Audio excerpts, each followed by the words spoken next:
Bismillahirrahmanirrahim. Assalamualaikum warahmatullahi wabarakatuh. Waalaikumsalam warahmatullahi. Di ilafi Quraisy, perjalanan orang Quraisy, ilafihim rihlatas syita, perjalanan musim dingin, wassaib, musim panas. Musim dingin mereka pergi ke Yaman, Yaman posisi di bawah. Musim panas posisinya di atas negeri Syam, Palestina, Yordania, Suriah, Lebanon. Melalui perjalanan ini mereka ada melewati satu tempat namanya Badar. Posisi Badar di bawah Madinah. Syam, Madinah, Badar, Makkah. Badar lebih kurang 150 km dari kota Al-Madinah Al-Munawwarah, antara Madinah dengan Makkah. Badar nama sumur, Bi'ru Badrin. Kenapa dia disebut dengan sumur Badar? Karena kalau sedang bulan purnama, nampak pantulan cahaya bulan itu di permukaan sumur, maka disebut dengan Badar. Pendapat kedua mengatakan mengapa disebut sumur itu sumur Badar, karena yang menggalinya pertama kali adalah Badar, nama seorang laki-laki, maka disebut dengan sumur Badar. Nabi SAW pindah ke kota Al-Madinah Al-Munawwarah. Tahun pertama tidak ada perang. Tahun kedua semuanya rekonsiliasi, mempersaudarakan antara Muhajirin dan Ansar, mempersamakan antara Aus dan Khazraj, mempersaudarakan bahkan antara orang Muslim dengan orang Yahudi, Bani Nadir, Bani Quraidah, Bani Qainuqa, dan Bani Khaybar. Sampai akhirnya turunlah ayat, Udzina lilladzina zulimu, sesungguhnya telah diberikan izin, lilladzina yuqatalu, diberikan izin kepada orang-orang yang diperangi, bi'annahum zulimu, bahwa mereka itu orang-orang yang teraniaya, terzalimi. Maka turunlah ayat perang. Kemudian dapatlah berita bahwa ada sekelompok pedagang yang pulang dari atas, dari negeri Syam, dan mereka akan kembali ke Makkah. Pasti mereka akan melewati Badar. Kesempatan ini digunakanlah oleh Nabi dan sahabat berdasarkan wahyu izinnya perang tadi.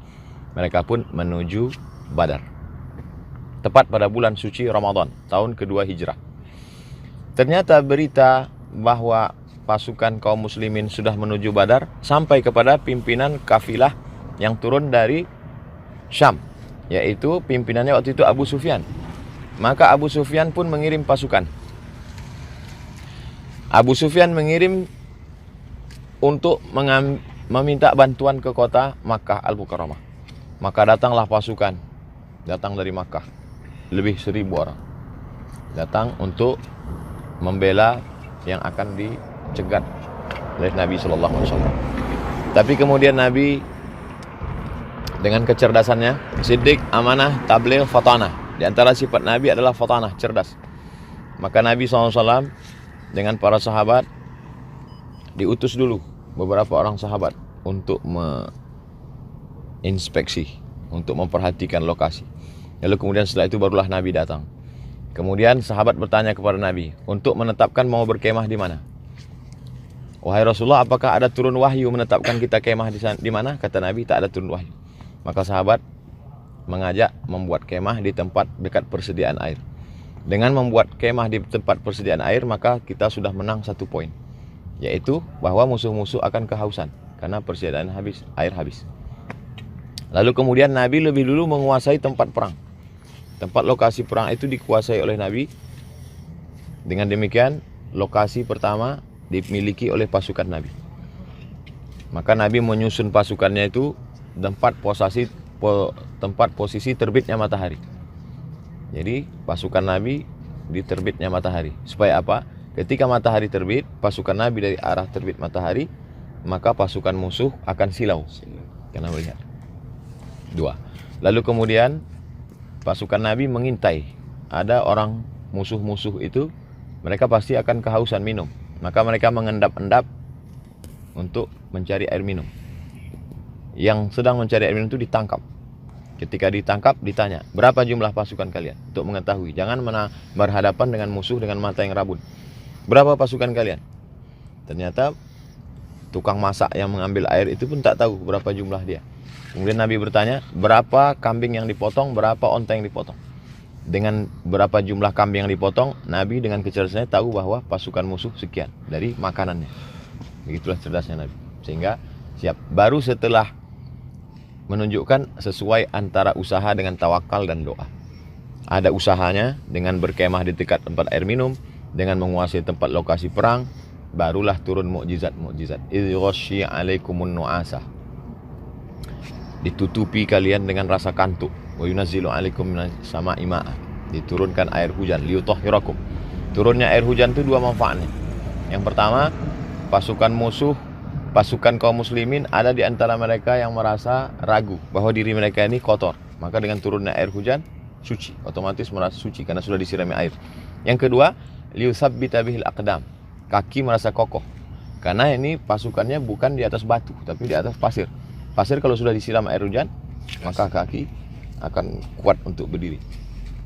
Lalu kemudian ada pertolongan lain. Wadhkuru ni'matallahi 'alaikum. Ingatlah pertolongan Allah kepada kamu. Idz nasarakumullah. Ketika Allah menolong kamu, dikirimkan kan bi alfin minal malaikati murdifin. 1000 malaikat dikirimkan Allah murdifin. Makna murdifin, radif, bersanding dengan pasukan Nabi yang hanya berjumlah 314 orang. Maka diabadikan walaqad nasarakumullahu bi badrin. Ingatlah ketika Allah menolong kamu di perang Badar wa antum azillah. Padahal waktu itu jumlah kamu sedikit dan kamu lemah. Dan Nabi SAW menang. Pasukan musuh kalah. Berapakah hasil rampasan ghanimah perang waktu itu yang diperoleh? Sebanyak, kata Syekh Abdul Safiyur Rahman Al-Mubarakfuri dalam kitab Ar-Rahiq Al-Maktum, la taqillu an 50 alfi dinarin zahabiyyin. Tidak kurang dari 50.000 keping emas. 50.000 keping uang dinar. Satu keping uang dinar 4,25 gram. Jadi kalau 2,5 juta kali 50.000 keping sama dengan 125 miliar. Lebih kurang. Jatah untuk Nabi, wa'lamu annama ghanimtum min syai'in fa inna lillahi khumusahu. Sesungguhnya untuk Nabi adalah khumus. 20%. 20% berarti lebih kurang 20 sekian miliar jatah Nabi. Tapi ketika Nabi pulang perang Badar, datang anaknya Fatimah untuk meminta bantuan tawanan perang, budak hamba sahaya, minta supaya karena Fatimah dalam keadaan susah. Tidak ada yang menimba air, Fatimah yang menimba air. Tidak ada yang membuat adonan tepung gandum, Fatimah yang membuat adonan tepung gandum. Fatimah minta kepada Nabi supaya dikasihlah seorang budak untuk menolong. Tapi apakah Nabi dengan kekayaan yang demikian hebat itu dia kasih kepada anak kesayangannya? Tidak. Tapi justru kata Nabi mengajarkan sebelum engkau tidur malam, bertasbihlah 33, bertahmid 33, bertakbir 33. Artinya harta yang banyak itu tidak dipakai Nabi untuk kepentingan pribadi. Dan setelah perang Badar, setelah Nabi SAW meninggal, mana dia yang 20 sekian miliar itu habis. Dia tak meninggalkan apa-apa. Dan hari ini kita melihat rumah yang sederhana di Ma'rad Exhibition di kota Masjid Nabawi, tempat dinampakkannya replika gambar rumah Nabi SAW. Jadi kalau ada yang mengatakan Nabi miskin, dia kaya karena mendapat harta rampasan perang. Tapi di balik itu adalah dia hidup bersahaja dengan penuh kesederhanaan. Dan perang ini sahabat Nabi, nama-nama sahabat yang ikut perang Badar, nama-nama sahabat itu dalam urutan nama sahabat nomor 1 dibuat. Al-Ashra Al-Mubasysyaruna bil Jannah, 10 yang dijamin masuk surga. Setelah itu baru nama-nama sahabat yang 300 sekian tadi yang ikut perang Badar. Kenapa? Karena keutamaan mereka. Bahkan dalam salawat yang selalu kita lantunkan, bertawassul dengan syuhada Badar. Salatullah salamullah ala Toha Rasulillah, salatullah salamullah ala Yasin Habibillah. Tawassalna bi bismillah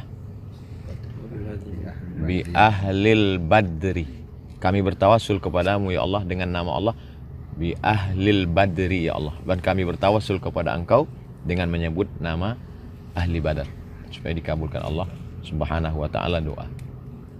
Begitulah Allah memuliakan para syuhada Badar yang hari ini kita berziarah di makam syuhada Badar. Assalamualaikum ya ahlad diyar minal mu'minin wa inna insyaallah bikum lahiqun yarhamullahu mustaqdimin wal mustaakhirin.